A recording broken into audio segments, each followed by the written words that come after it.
ने अपने 1 साल पूरे कर लिए। जी हाँ, और इस खास मौके पर मुख्यमंत्री ने उपलब्धि और आगामी योजनाओं का खाका पेश किया है। उन्होंने ये कहा कि ये तो महज 365 दिन है और दिल्ली को सौगातों का सिलसिला आगे भी जारी रहेगा। हर दिन को सेवा का अवसर बताते हुए उन्होंने विकसित दिल्ली के संकल्प को दोहराया है। अब सवाल है कि क्या वादों की रफ्तार जमीनी बदलाव में बदल पाएगी।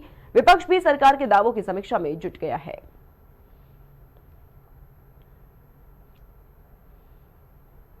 ये सौगातें दिल्ली के लिए जारी रहेगी।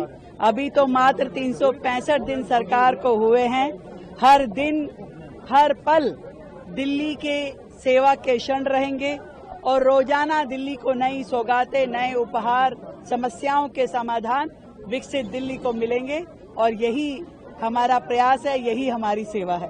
बहुत ही मैं कहूँगी खुशी की बात है कि दिल्ली के देवतुल्य मतदाता ने जो 27 बरस का भारतीय जनता पार्टी का वनवास समाप्त करा और आदरणीय प्रधानमंत्री श्री नरेंद्र मोदी जी की विकास की गारंटी पर विश्वास कर ये जनादेश जो उन्होंने भारतीय जनता पार्टी को दिया, उसी के फल स्वरूप यहाँ पर डबल इंजन की सरकार आई और माननीय मुख्यमंत्री श्रीमती रेखा गुप्ता जी, उनके पूरे कैबिनेट और भारतीय जनता पार्टी के यशस्वी प्रदेश अध्यक्ष बड़े भाई श्री वीरेंद्र सचदेवा जी और भारतीय जनता पार्टी के प्रत्येक कर्मठ कार्यकर्ता को बहुत बधाई देती हूँ।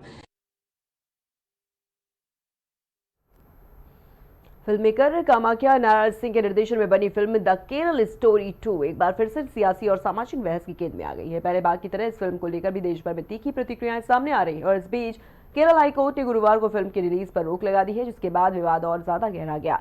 भाजपा नेता दिलीप घोष ने इसे चुनावी माहौल से जोड़ते हुए कहा है कि सत्ता में बैठे लोग सच्चाई से डरते हैं और ऐसी डॉक्यूमेंट्री उनके लिए असहज सवाल खड़ी कर सकती है। साथ ही उन्होंने आरोप लगाया है कि बंगाल में भी इसी तरह एक फिल्म को रोका गया था। अब बड़ा सवाल यह है कि क्या ये अभिव्यक्ति की आजादी पर रोक है या फिर की कानून व्यवस्था की चिंता। अदालत में अब इस मामले की अगली सुनवाई पर सबकी नजर टिकी हुई है।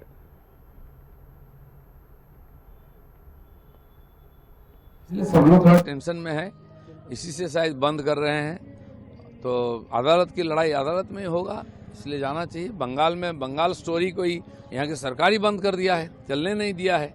तो राजनीति हर जगह होता है और जो सत्ता में होता है वो डरता है। इस प्रकार जो डॉक्यूमेंट्री है सच्चाई सामने आ जाएगा तो उनके लिए समस्या होगा।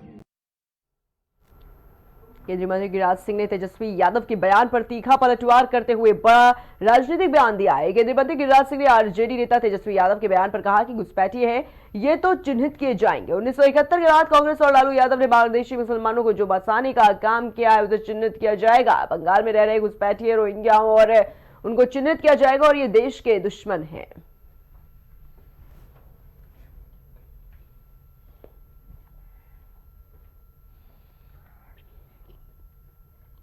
घुसपैठिए हैं, इसकी तो चिन्हित की जाएगी। 71 के बाद कांग्रेस और लालू यादव ने बांग्लादेशी मुसलमानों को बसाने का काम किया है, उसे चिन्हित किया जाएगा। बंगाल में रह रहे घुसपैठिए को, रोहिंग्या और बांग्लादेशियों को चिन्हित किया जाएगा। ये देश के दुश्मन हैं। इन लोगों को केवल वोट बैंक चाहिए।